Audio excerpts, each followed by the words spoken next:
আজকের এই মত বিনিময় সভায় উপস্থিত আছেন আমার প্রান্তীয় নেতা মরহুম শাহজাহান খানের একমাত্র ছেলে, আমার শ্রদ্ধেয় মামা জনাব শিবু খান। উপস্থিত আছেন গলাচিপা উপজেলার নেতৃবৃন্দ ও ডাকুয়া আউলানিয়ার নেতৃবৃন্দ। আসসালামু আলাইকুম।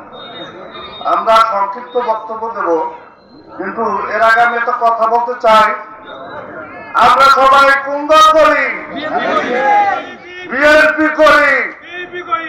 আমাদের মধ্যে অনেক লোক শত্রু আছে, আমাদের নিজেদের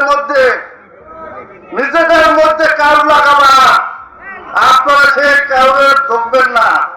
আমরা সবাই এক পরিবার, আমরা সবাই এক করবেন না। আমরা শহীদ প্রেসিডেন্ট জিয়াউর রহমানের সৈনিক, আমরা খালেদা জিয়ার সৈনিক, আমরা তারেক রহমানের সৈনিক। 17 বছর নির্যাতন হয়েছি, 17 বছর আমরা কেউ কারামত করছি, কেউ দেশে থাকতে পারে নাই, কেউ ঢাকার সব কাজ করে দেওয়া লাগছে। সংগ্রামী বন্ধুরা, 5ই আগস্টের পরে অনেক বিএনপি চালাইছে। এই বিএনপি আপনারা মনে করলেন না আমরা লগে লগে থাকি। 5ই আগস্টের পর আমাকে কথা মনে নাই, অনেক কিছু মনে আছে,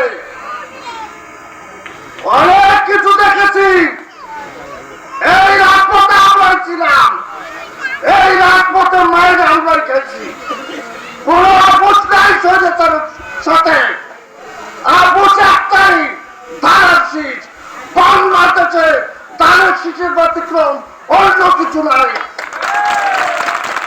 আপনারা যদি কেউ মনে করেন কেউ ভয় দেখায়, কেউ এই দেখায় সেই দেখায়, আমরা এমন নেতা রাজনীতি করি, সে কিন্তু ভয় পায় না। কথা বুঝতে পারছেন? আমরা এমন নেতা রাজনীতি করি। আপনারা সাহস শক্তি লইয়া রাজপথে থাকবেন, আমরা সাহস শক্তি লইয়া রাজপথে হাঁটবেন, ভয় পাবেন না। আমরা মরতে শিখেছি। 5ই আগস্টের মরি নাই 1400 আমার ছেলে সন্তান, ভাই, বাবা, মা মরে নাই। এই স্বৈরাচারকে বিদায় করা হয়েছে। একটা কথা বললেই শেষ করি, এটা আমার বলা উচিত। আপনার সালাউদ্দিন কাদের চৌধুরী ছিলেন, তাকে সংসদে বলে শাখা চৌধুরী। যখন তাকে আন্তর্জাতিক ট্রাইব্যুনালে উঠে, তখন জজ সাহেব বলছেন মাননীয় আদালত, আপনার কাছে একটা অনুদান, এই আন্তর্জাতিক ট্রাইব্যুনাল চলমান জানি থাকে, এই ট্রাইব্যুনালে এই শেখ